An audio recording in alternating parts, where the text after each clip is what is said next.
পৃথিবীতে কেউ পরিপূর্ণ নয়।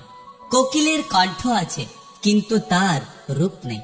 রূপ আছে ময়ূরের কিন্তু তার ইচ্ছে নেই। ইচ্ছে আছে মানুষের কিন্তু তার সন্তুষ্টি নেই। সন্তুষ্টি আছে সাধুর কিন্তু তার সংসার নেই।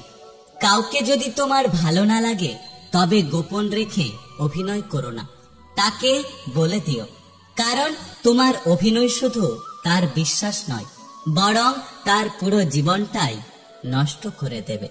মানুষের যখন প্রয়োজন ফুরিয়ে যায় তখন তার ভাষা এবং ব্যবহার দুটোই পাল্টে যায়। সম্মান হলো আয়নার মতো, তুমি অন্যকে যতটা দেবে ততটাই তুমি ফেরত পাবে। সময় ঠিক করবে কার সাথে তোমার দেখা হবে, হৃদয় বলবে কার সাথে তুমি জীবন কাটাতে চাও, আর ব্যবহার নির্ণয় করবে কে তোমার জীবনে থাকবে।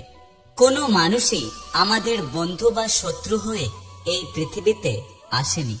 আমাদের ব্যবহার ও কথাবার্তা মানুষকে বন্ধু আর শত্রুতে পরিণত করে। গাছের পাতাগুলো যেমন জানে ঝড় কতটা ভয়ঙ্কর, তেমনি আঘাত পাওয়া মানুষের মনগুলো জানে আঘাত কতটা মারাত্মক। নিজের একান্ত গোপন কথাগুলো নিজের মধ্যেই রাখতে হয়। ভরসার হাতটা যতই বিশ্বস্ত হোক না কেন, স্বার্থের আঘাত লাগলে রূপ বদলাতে মানুষের বেশি সময় লাগে না।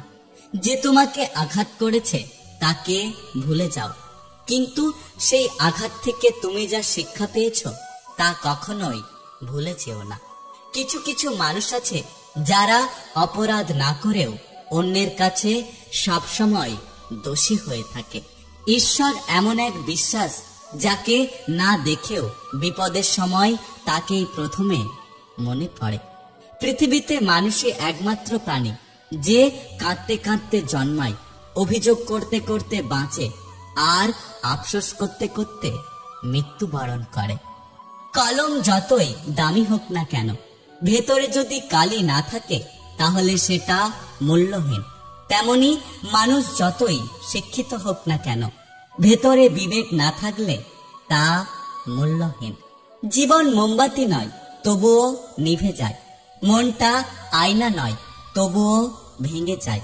স্বপ্নগুলো পাখি নয়, তবুও উড়ে যায়।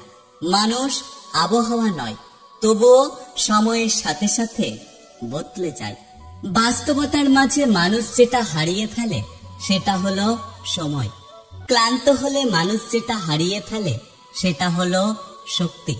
আর স্বার্থপর হলে মানুষ যেটা হারিয়ে ফেলে সেটা হলো মনুষ্যত্ব।